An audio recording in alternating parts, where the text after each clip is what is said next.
Ky emision mundësohet nga Këshilli i Bashkësisë Islame Prishtinë.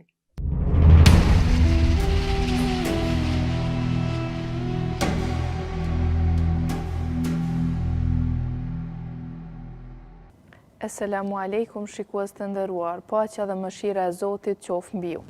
Martesa në Islam është një marrëdhënie e bekuar mes burrit dhe gruas, në të cilën ata fillojnë një udhtim të gjatë ku do të ketë dashuri, harmonim, bashkëpunim, tolerancë. Allahu xhaleshanuhu në librin e tij thotë: "Dhe nga faktet e tij është që për të mirën tuaj ai krijoi palën gratë, nga vetë lloji juaj, ashtu që të gjeni prehje tek ato dhe mes jush krijoi dashuri dhe mëshirë." E për të na folur më shumë rreth temës së martesës, si të kemi një martesë të lumtur, e kemi të ftuar magjistër Fehime Gashi Jusufi. Mirë se erdhët, të nderuar. Mirë se erdhët, faleminderit për ftesën. Prej kur daton dhe nga e ka zanafillën martesa? Bismillahirrahmanirrahim. Zoti xhaleshanuhu është krijuesi dhe sunduesi i gjithë gjithësisë. E ka krijuar gjithë këtë botë dhe në mesin e gjitha atyre shumë krijesave e ka krijuar nga dy gjini. Gjithë ato krijesa e ka krijuar në dy gjini të ndryshme. Në mesin e këtyre krijesave e krijoi edhe njeriun e parë, Ademin alayhis salam, të cilin e krijoi prej një materie, domethënë prej tokës, prej dheut. Dhe Zoti xhaleshanuhu i dha shumë begati dhe dhunti Ademit alayhis salam, por disi nuk e shijoi atë kënaqësinë e atyre dhuntive që i pat prej Zotit, derisa Allahu e krijoi edhe partnerin afër tij, siç ishte Hava, gruaja e tij, domethënë e krijoi edhe si krijesë udhëtare të jetës të Ademit alayhis salam, edhe të njëherët bashkëshortet të Ademit alayhis salam, Haven, e që është edhe nana e njerëzimit, se prej Ademit edhe Havës filloi edhe shumimi i njerëzimit. Por këtu është shumë interesant që kur të bëjmë një analizë, e shohim se Ademi është krijuar prej materjes dheut, a nuk diti Zoti që të krijoi edhe Haven prej të njëjtës materie? Mirë, po këtu është një mrekulli që Zoti e bani krijimin e Havës prej brinit të majt të Ademit. Nuk e krijoi prej dheut, po e krijoi prej kockave të Ademit. Domethënë prej eshtrave të Ademit, për arsye se tash kur bëjnë një analizë dhe e studiojnë edhe dietarët këtë çështje, është se aq afër që duhet me qenë bashkëshort mes njëri tjetrit, saqë sikur zemra që ka, organi zemrës që ka rëndësi shumë të madhe në trupin e njeriut, ashtu ka një vlerë dhe një rëndësi shumë të madhe dhe zë një vend shumë të madh edhe gruaja në jetën e një burri. Për këtë arsye, Zoti xhaleshanuhu e bëri mrekulli dhe e krijoi Haven. Kur e krijoi? Kur ishte Ademi alayhis salam në gjumë dhe posa u zgju e pa afër vetës Haven prej Ademit. Dhe këtu filloi jeta dhe filloi ajo bërthama e njerëzimit prej Ademit alayhis salam dhe Havës, edhe dal nga dal filloi mushërmun njerëzimi përderisa i lindën dy vajza, dy djem, edhe filloi martesa në mes tyre, u baj degëzimi i martesës sepse ishin bineq të një vajzë dhe një djalë, edhe Zoti dashti që ata në mënyrë të martohen me njëri tjetrit, jo bineq të cilët kishin lindë bashkë të martohen me njëri tjetrin, po ata u martuan në mënyrë degëzuar me njëri tjetrin. Edhe kështu që prej atëherë fillon dhe daton është zanafilla e martesës së njeriut dhe shumimi i njerëzimit natyrisht.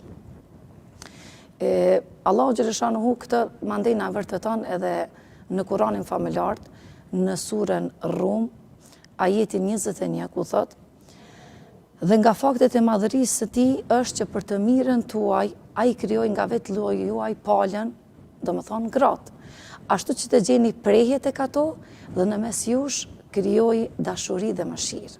Domethënë sa bukur dhe sa qartë e potencon Allahu xhaleshanuhu arsyen e martesës. Domethënë këtu shihet arsyeja pse Zoti e bëri martesën që të jetë mes mashkullit dhe femrës, dhe në fund ajetit thotë dhe krijoi në mes jush krijoi dashuri dhe mëshirë. Domethënë gjithherë duhet të ekzistojë dashuria dhe mëshira së bashku dhe paralelisht në një jetë martesore. Pse feja jonë islame na inkurajon për martesë? Pra Islami kushton rëndësi të madhe formimit të familjes dhe sipas parimeve islame familja është institucioni i shenjtë, familja është instanca më besnike e vazhdueshmërisë së racës njerëzore. Po ashtu Islami rekomandon martesën duke i kushtuar rëndësi të madhe edhe formimit familjar, për arsye se nëpërmes saj ruhet edhe gjinia njerëzore. Se nëse njerëzit nuk martohen, atëherë edhe humbet edhe gjinia e njerëzore. Për këtë Allahu xhaleshanuhu në Kur'anin familjar thot: Allahu krijoi për ju bashkëshorte nga vetë lloji juaj.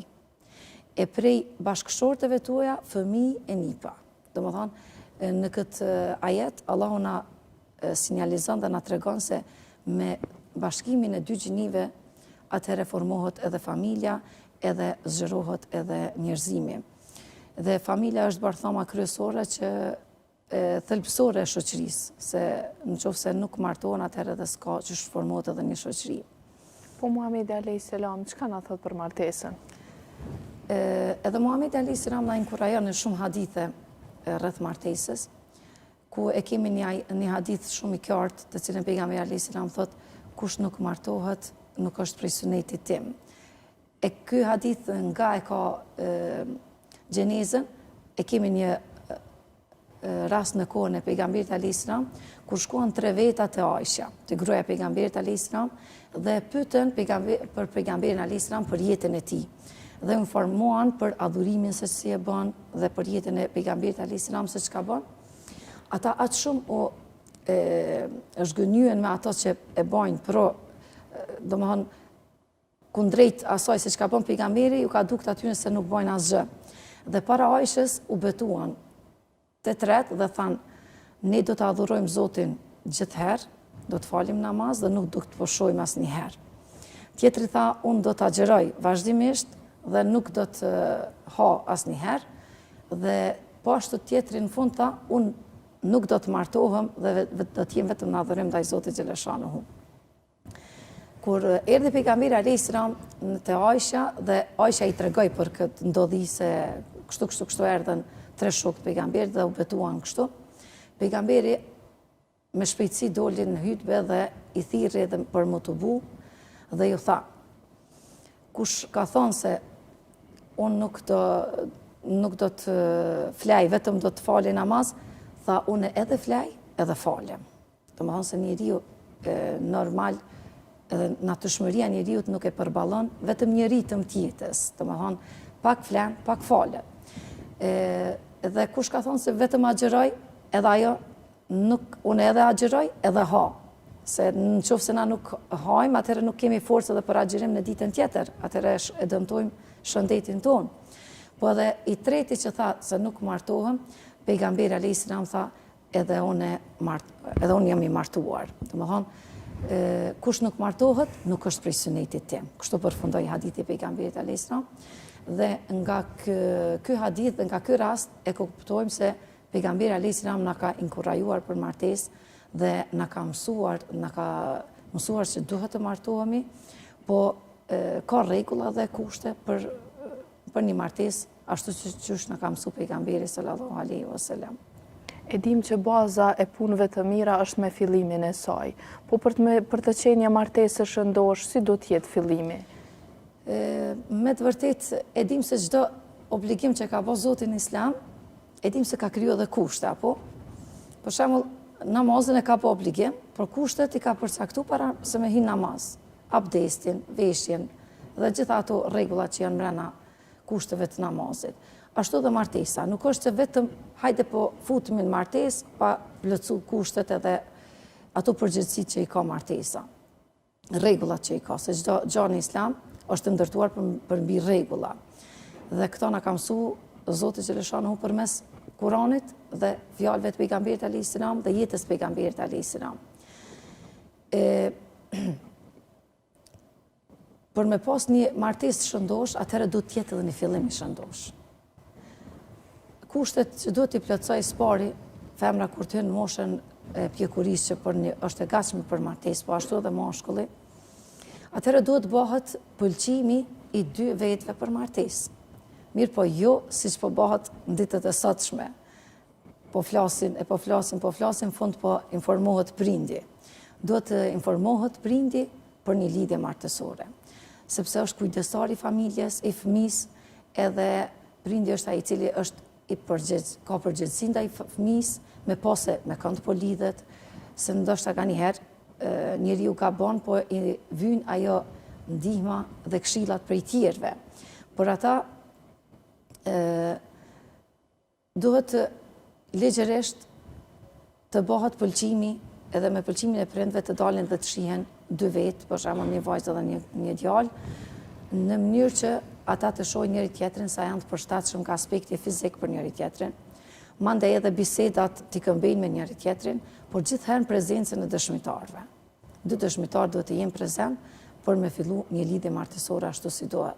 Dhe gjithashtu prej kushteve të martesës, e që është një kusht shumë i rëndësishëm për jetën e femrës edhe në të ardhmen e saj, është edhe mehri, që Zoti e bëri ligj dhe obligim mashkullit që të jep mehrin femrës, po femra është e cila vendos vetë, domethënë në kërkimin e mehrit, po i kemi dy lloje të mehrit, i menjëhershëm dhe i mëvonshëm.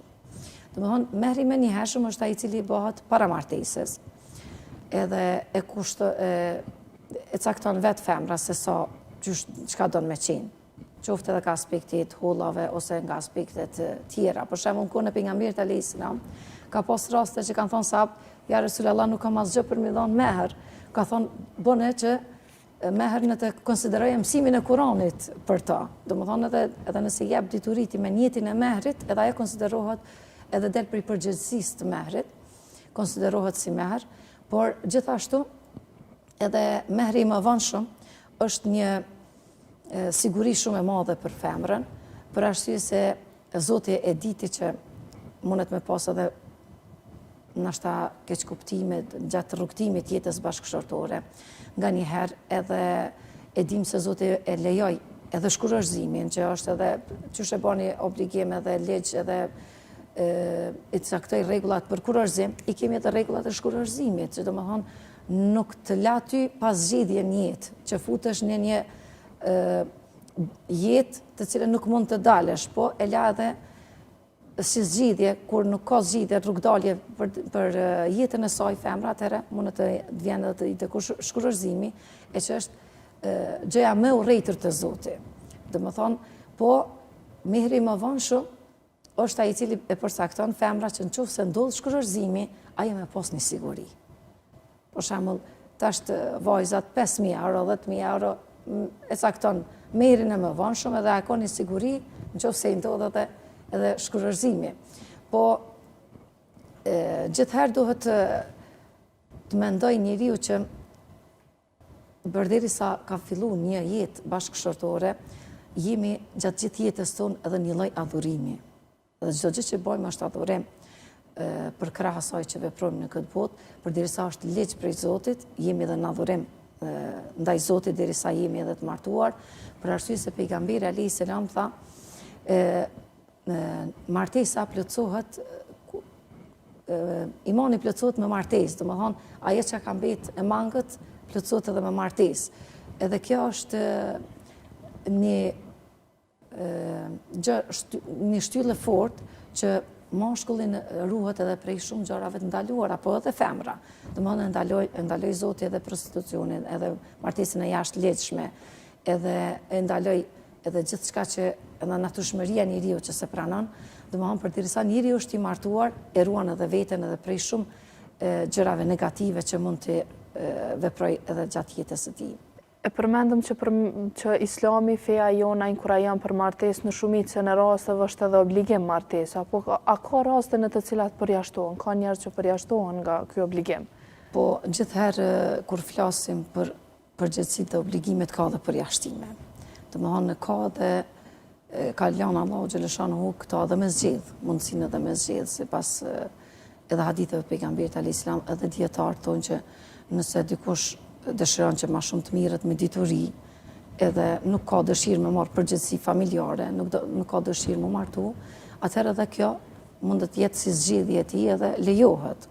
Mirë, po prapë po kthehemi te hadithi, më mirë është që të martohen, për arsye se kush nuk martohet nuk është prej sunetit tim, po kjo me justifikim që ai po don diçka më shumë, por me diçka më shumë po do me sakrifiku veten për një fushë tjetër. Domethënë nuk po don të jetë brenda kësaj fushës të martesës, po dënë me qenë sakrifikus i vetës ti në një fush tjetër, edhe mi dhonë mësime njerëzve për të ardhmen, edhe ajo është arsyeshme, do më thonë lejohet, pranohet se prej njeriut, mirë po, edhe këtu i kemi disa kushte, që njeriu nëse nuk e ndin veten që është i gatshëm fizikisht edhe psikikisht për martesë, edhe kjo përjashtohet prej obligueshmërisë të martesës.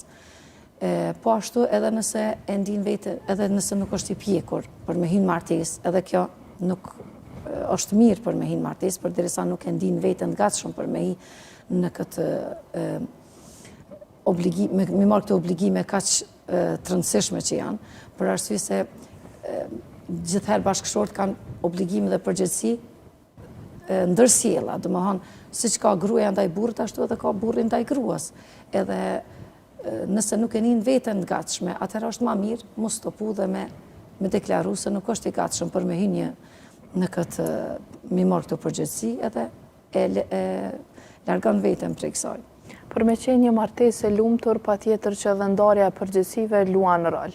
Cilat janë disa nga përgjegjësitë që i takojnë burrit ndaj gruas ose gruas ndaj burrit? Po, me të vërtetë është disa përgjegjësi, Zoti ka bë burrin, domethënë, që duhet t'ia kryejë përgjegjësitë ndaj gruas, është me asigurua asaj një jetë,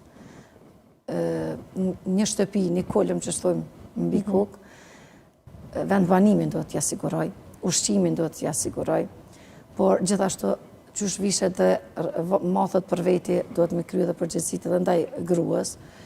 Po në këtë kohën bashkëkohore, sikur i kemi përzi pak edhe rolet nashta, edhe i kemi bë ato përgjegjësitë ma të përbashkëta. Për arsye se në këtë kohë punon edhe gruaja, edhe burri, kanë përgjegjësitë e njëjta, edhe obligimet dhe përgjegjësitë brenda familjes i ndajnë, edhe arrin me pas një relacion, një bashkëdyzim të atyre përgjegjësive dhe obligimeve që kanë mes njëri tjetrit, edhe mendoj që kur e din edhe kanë respekt ndërsjell për njëri tjetrit, gjithçka të i kalohet shumë mirë dhe shumë lehtë dhe arrihet ai mirëkuptimi mes dy bashkëshortëve. Siç tha Zoti, që të keni dashuri dhe mëshirë, por edhe të jemi mëshirshëm me njëri tjetrin.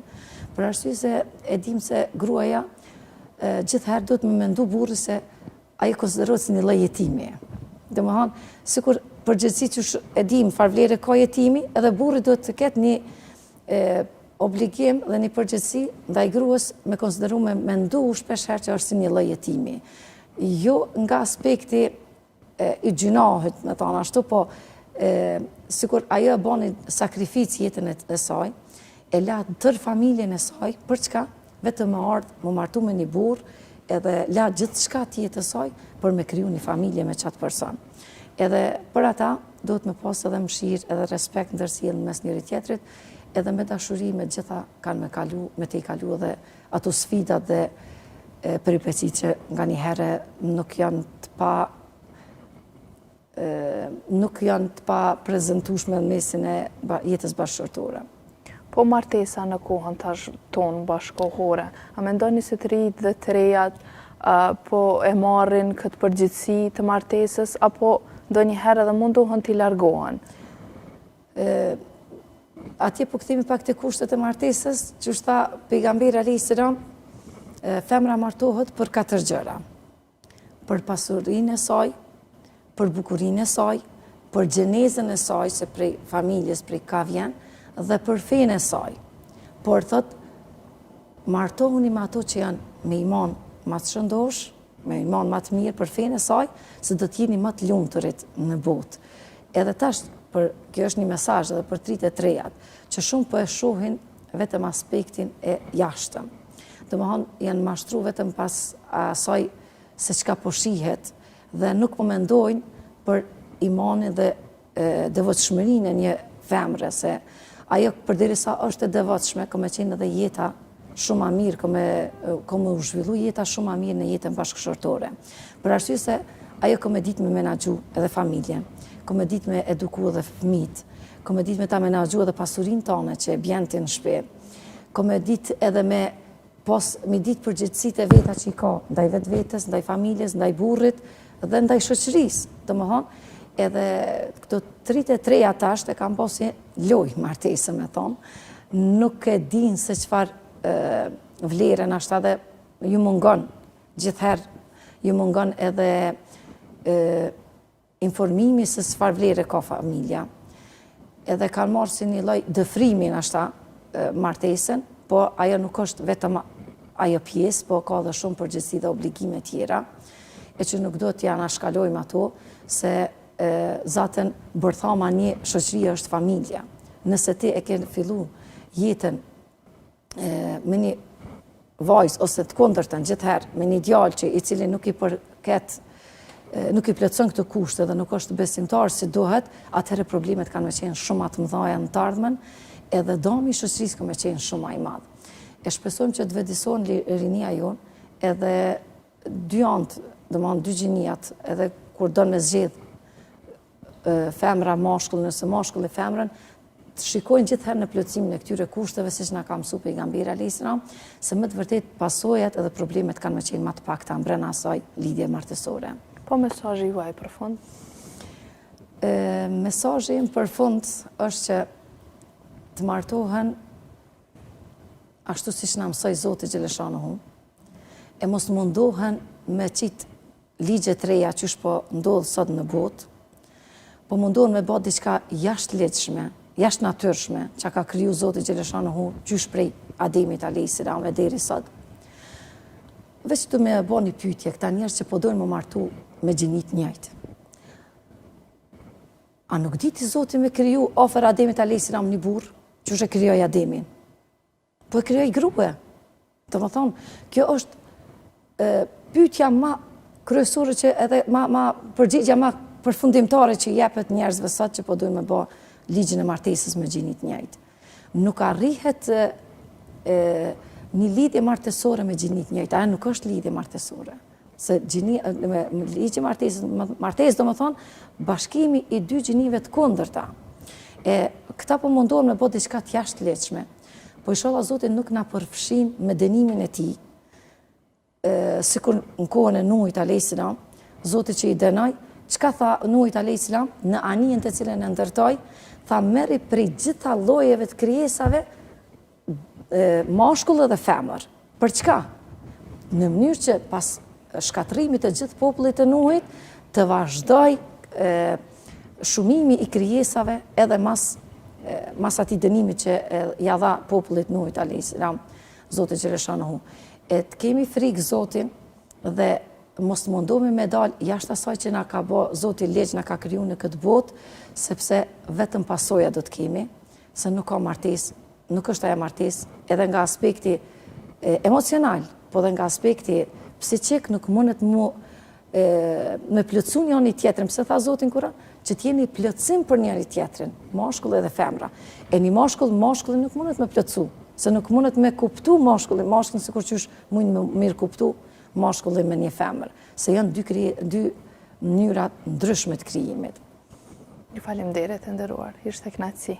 Kënaqësia ishte për mua, faleminderit Andri. Shikues të nderuar, emisioni ton po i vije fundi, deri në takimin e radhës, po ju lënë nën mëshirën e Zotit fuqiplot. Asalamu alaikum.